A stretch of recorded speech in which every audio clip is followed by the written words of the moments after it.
സാബുവിന്റെ ആത്മഹത്യയിൽ അന്വേഷണം ആരംഭിച്ചു കഴിഞ്ഞു police. Rural development cooperative society അംഗങ്ങളുടെ മൊഴിയെടുക്കും. സാബു ബാങ്കിലെത്തിയ സമയത്തെ CCTVയും വിശദമായി പരിശോധിക്കും. പ്രിൻസ് ജെയിംസ് ചേരുന്നു. പ്രിൻസ്, പോലീസിന്റെ അന്വേഷണം ആരംഭിച്ചോ? ഒപ്പം ഈ സാബുവിന്റെ സംസ്കാര ചടങ്ങുകൾ എപ്പോൾ നടക്കും? കട്ടപ്പന സിയുടെ നേതൃത്വത്തിൽ പോലീസ് സംഘം അന്വേഷണ നടപടികൾ ആരംഭിച്ചിരിക്കുന്നു. നിലവിൽ സാബുവിന്റെ വീട്ടിലെത്തി ഭാര്യ മേരിക്കുട്ടിയുടെ മൊഴി രേഖപ്പെടുത്തുന്ന നടപടികളിലാണ് കടന്നിരിക്കുന്നത്. സാബുവിനെയും കുടുംബത്തെയും ഈ ബാങ്ക് അധികൃതരും മുൻ പ്രസിഡന്റും അടക്കം മുൻപ് പലതവണ ഈ അപമര്യാദയായി പെരുമാറിയെന്നും ഭീഷണിപ്പെടുത്തിയതുമൊക്കെയുള്ള ആരോപണങ്ങൾ ഉയർന്നിരുന്നു. പലതവണയും പണം ആവശ്യപ്പെട്ട് ബാങ്കിൽ ചെന്നപ്പോൾ പോലും കൃത്യമായ ഒരു ഇടപെടൽ ഉണ്ടാകാതെ വളരെ മോശമായ രീതിയിൽ പലതവണ ഇതിനു മുൻപും ഇടപെടൽ ഉണ്ടായിട്ടുള്ള ഇവർ ആരോപിക്കുന്നുണ്ട്. ഇതേക്ക് തുടർന്നാണ് കഴിഞ്ഞ ദിവസങ്ങളിൽ ഈ സംഭവങ്ങൾ അരങ്ങേറിയതും മരണത്തിലേക്ക് സംഭവങ്ങൾ എത്തിയതും. എന്തായാലും കൃത്യമായ ഒരു അന്വേഷണം ഈ സംഭവത്തിൽ ഉണ്ടാകണമെന്നാണ് ആവശ്യം. ഈ കുടുംബാംഗങ്ങളുടെ മൊഴി രേഖപ്പെടുത്തുന്ന നടപടികൾ ആരംഭിച്ചിട്ടുണ്ട്. അതോടൊപ്പം തന്നെ മരണപ്പെട്ട സാബുവിന്റെ മൃതദേഹം ഉടൻ തന്നെ വെള്ളയാംകുടിയുള്ള വീട്ടിലേക്ക് എത്തിക്കും. അതിനുശേഷം 3:30 സംസ്കാര ചടങ്ങുകൾ ആരംഭിക്കുമെന്നാണ് നമുക്ക് അറിയാൻ കഴിയുന്നത്. അതാണ് സാഹചര്യം. ഇപ്പോൾ പ്രതിപക്ഷ നേതാവ് ഇതേ വിഷയത്തിൽ മാധ്യമങ്ങളെ കാണുകയാണ്. അദ്ദേഹത്തിന്റെ വാക്കുകളിലേക്ക്. ഞങ്ങൾ അതിൻ്റെ അകത്ത് അങ്ങനെയല്ലേ ചെയ്യുന്നത്, അല്ലാതെ ഇത് വ്യക്തിപരമായ പ്രശ്നമല്ലല്ലോ. ഞങ്ങളാരും തമ്മിൽ വല്ല അതിർത്തി തർക്കം വല്ലതുണ്ട്. ചില കാര്യങ്ങൾ ഞങ്ങൾ വിമർശിക്കപ്പെടും, അതൊക്കെ സ്വാഭാവികമായിട്ടുള്ള കാര്യമല്ലേ.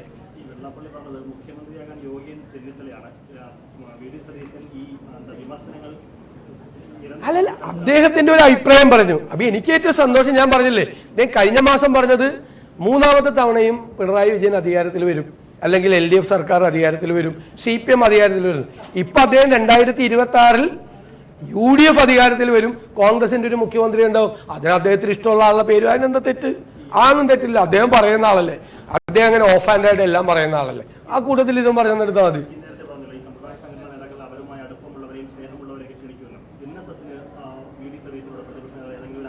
അല്ല, എനിക്കങ്ങനെ തോന്നിയിട്ടില്ല.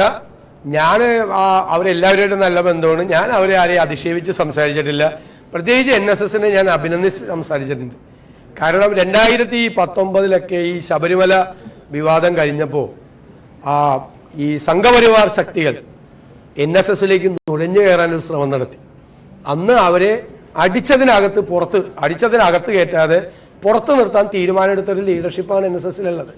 ഇന്ത്യയിലെ ഒരുപാട് ഹൈന്ദവ സംഘടനകളെ സംഘപരിവാർ വിഴുങ്ങിയപ്പോൾ അതിന്റെ അകത്തേക്ക് സംഘപരിവാറിനെ കയറ്റാതെ ധീരമായ തീരുമാനമെടുത്തൊരു ലീഡർഷിപ്പാണ് NSSനുള്ളത്. ഞാൻ അവരെ അഭിനന്ദിച്ചാണ് സംസാരിച്ചിരിക്കുന്നത്. എനിക്ക് എന്താ അവരുമായിട്ട് പ്രശ്നം? ഒരു പ്രശ്നമില്ല, ഒരു വഴക്കുമില്ല. അതല്ല, അതൊക്കെ ഞാൻ പറഞ്ഞത് അതൊക്കെ പൊസിഷനിങ് ആണ്. ഞാൻ അന്ന് പറഞ്ഞത് എന്ന് പറഞ്ഞു കഴിഞ്ഞാൽ, അവരിയ്ക്കാൻ പറഞ്ഞാൽ നമ്മൾ ഇരുന്നാൽ മതി, അവരിയ്ക്കാൻ പറഞ്ഞാൽ നമ്മൾ കിടക്കണ്ട, നമ്മൾ അവരെ ചീത്തയാക്കരുത്. അവരൊക്കെ നല്ല മനുഷ്യരാണ്. നമ്മൾ പോയി നിന്ന് ഈ സ്വാർത്ഥ കാര്യത്തിന് വേണ്ടി അവരെ കൈകാര്യം ചെയ്ത് സ്വാധീനിച്ച് അവരെ വഷളാക്കരുതെന്നാണ് ഞാൻ അന്ന് പറഞ്ഞത്. അമിതമായി രാഷ്ട്രീയ കാര്യങ്ങളിൽ മതസംഘടനകൾ ഇടപെടുമ്പോൾ രാഷ്ട്രീയവും മതവും തമ്മിലൊരു പ്രത്യേകമായ അകലം വേണം എന്ന് വിചാരമുള്ള ഒരാളാണ്. അതുകൊണ്ട് അവരുമായിട്ടുള്ള ബന്ധത്തിനോ അവര് പരിപാടിക്ക് പോകുന്നതിനോ ഒന്നുമല്ല. എല്ലാവരുടെയും പരിപാടിക്ക് പോകുന്ന ആളല്ലേ. ഞാൻ NSSന്റെ പരിപാടിക്ക് പോവും, SNDPയുടെ പരിപാടിക്ക് പോവും. ഈ ആഴ്ച തന്നെ എനിക്ക് NSSന്റെ ഒരു പരിപാടി ഉണ്ട്. ഞാൻ പറഞ്ഞില്ല, എല്ലാ മതവിഭാഗങ്ങളുടെയും പരിപാടിക്ക് പോവും. ഈ ക്രിസ്മസ് സീസണാണ്, എല്ലാ ക്രൈസ്തവ ഡിനോമിനേഷൻ്റെയും പരിപാടിക്ക് വിളിച്ചിട്ടുണ്ട്. ഇപ്പം ചങ്ങനാശ്ശേരി ഡയോസിസിൻ്റെ 2 പരിപാടിക്ക് പോയി, കഴിഞ്ഞ ദിവസം കാഞ്ഞിരപ്പള്ളിയിലെ പരിപാടിക്ക് പോയി, തൃശ്ശൂരിലെ ഡയോസിസിലെ പരിപാടിക്ക് വിളിച്ചിട്ടുണ്ട്. ഓർത്തഡോക്സ് ചർച്ചിൻ്റെ പരിപാടിയുണ്ട്, മാർത്തോമ ചർച്ചിൻ്റെ പരിപാടിയുണ്ട്, പെന്തക്കോസ്റ്റ് ചർച്ചുകളുടെ പരിപാടിയുണ്ട്, SYSന്റെ സംസ്ഥാന സമ്മേളനം ഉദ്ഘാടനം ചെയ്യാൻ വിളിച്ചിട്ടുണ്ട്, ഹിന്ദുമത കൺവെൻഷന് മുഖ്യാതിഥിയായി വിളിച്ചിട്ടുണ്ട്, ശിവഗിരിയിലെ തീർത്ഥാടന സമ്മേളനം മുഖ്യമന്ത്രി ഉദ്ഘാടനം ചെയ്യുമ്പോൾ മുഖ്യാതിഥി ഞാനാണ്.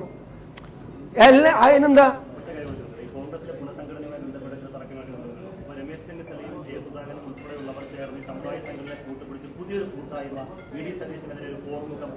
അതൊക്കെ ഈ മീഡിയയിലേക്ക് ഇരിക്കുന്ന നിങ്ങളുടെ എല്ലാവരുടെയും വ്യാഖ്യാനങ്ങളാണ്. ഞങ്ങളെല്ലാം തമ്മിൽ നല്ല ധാരണയിലും നല്ല ഇതിലുമാണ് ഞങ്ങൾ പോകുന്നത്. ഞങ്ങൾ തമ്മിൽ അങ്ങനെ ഒരു വഴക്കോ പ്രശ്നങ്ങളോ അഭിപ്രായ വ്യത്യാസങ്ങളോ ഒന്നുമില്ല. ഞങ്ങൾ ഒരുമിച്ച് പരിപാടികൾ പങ്കെടുക്കും, ഒരുമിച്ച് തീരുമാനിക്കും പരിപാടികളുടെ കാര്യങ്ങളും എല്ലാം. ഞങ്ങളെല്ലാം നിരന്തരമായി സമ്പർക്കത്തിലാണ്. എല്ലാ ദിവസവും ഫോണിൽ സംസാരിക്കും, അല്ലെങ്കിൽ പരിപാടി സ്ഥലത്ത് വെച്ച് കാണും. അതൊക്കെ തെറ്റായ ധാരണയാണ്. അതൊക്കെ CPM കണ്ടാൻ മിണ്ടാത്തതും ബഹളമൊക്കെ ഉണ്ടായി. ഞങ്ങളുടെ കുടുംബങ്ങൾ തമ്മിൽ തന്നെ നല്ല ബന്ധമാണ് കോൺഗ്രസിന്റെ. നിങ്ങൾക്കത് അറിയാഞ്ഞിട്ടാണ്. ഒരു കാലത്ത് ഞങ്ങളുടെ ഏറ്റവും വലിയ ദൗർബല്യവും ദൗർഭാഗ്യവും ഉണ്ടായിരുന്നത് ഗ്രൂപ്പുകളുടെ അതിപ്രസരമായിരുന്നു ഒരു കാലത്ത്. ആ ഗ്രൂപ്പുകളുടെ അതിപ്രസരം ഇല്ലാതായി. എല്ലാ ലീഡർഷിപ്പും തമ്മിൽ നല്ല ടേംസിലാണ് പോകുന്നത്.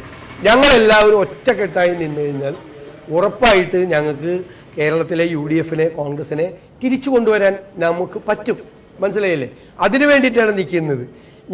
ഞാൻ മുഖ്യമന്ത്രി സ്ഥാനാർത്ഥിയാകാൻ ഞാൻ ഇറങ്ങിയ ഞാൻ ലീഡർഷിപ്പിൽ ഇരിക്കുന്ന ആളാണ്. പിന്നെ UDF തിരിച്ചു വരില്ല, കോൺഗ്രസ് തിരിച്ചു വരില്ല. ഇതിനെ തിരിച്ചു കൊണ്ടുവരാൻ വേണ്ടിയിട്ടാണ് ഞാൻ ശ്രമിക്കുന്നത്.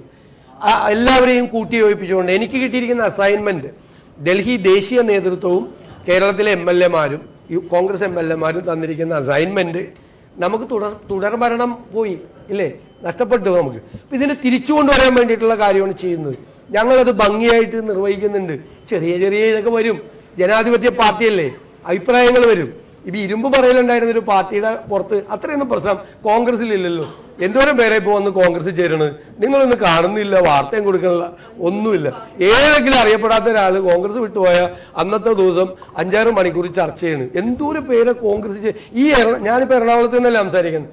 ഈ കൊച്ചി, ഈ എറണാകുളം ജില്ലയിൽ എത്ര പേര് CPM കോൺഗ്രസ് ചേർന്നു?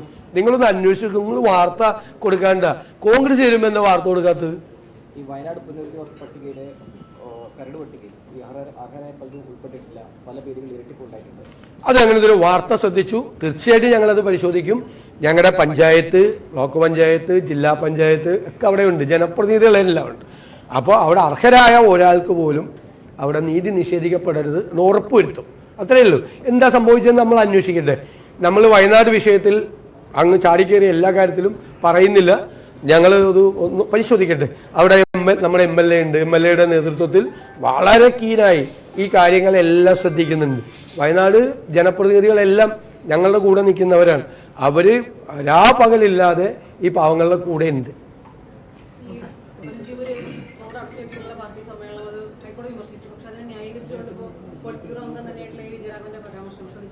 അത് അവരൊക്കെ ആളുകളെ വെല്ലുവിളിക്കല്ലേ.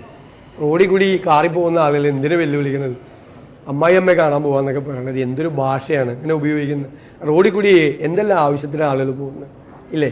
ബാങ്കിൽ പോവും, സ്കൂളിൽ പോവും, ആശുപത്രിയിൽ പോവും, ബന്ധുക്കളെ കൊണ്ടുപോകും, വിവാഹത്തിൽ പങ്കെടുക്കാൻ പോവും.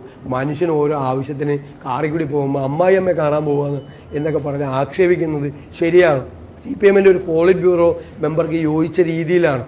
നമ്മൾ രാഷ്ട്രീയ പാർട്ടികൾ പരമാവധി ജനങ്ങളെ ഉപദ്രവിക്കാതെ ഞങ്ങളൊക്കെ വ്യക്തിപരമായി ഹർത്താലിനെതിരായി എടുത്തിരിക്കുന്ന ഒരു സ്റ്റാൻഡ് ഉണ്ട്. വ്യക്തിപരമായി ഞങ്ങളുടെ പാർട്ടിയെ കൊണ്ടുകൂടി ആ തീരുമാനം എടുപ്പിക്കാൻ വേണ്ടി ശ്രമിക്കുക. ഞാനും CMMS-നൊക്കെ എടുത്തത് എന്തുകൊണ്ടാണ് നമ്മൾ അങ്ങനെ എടുത്തത്?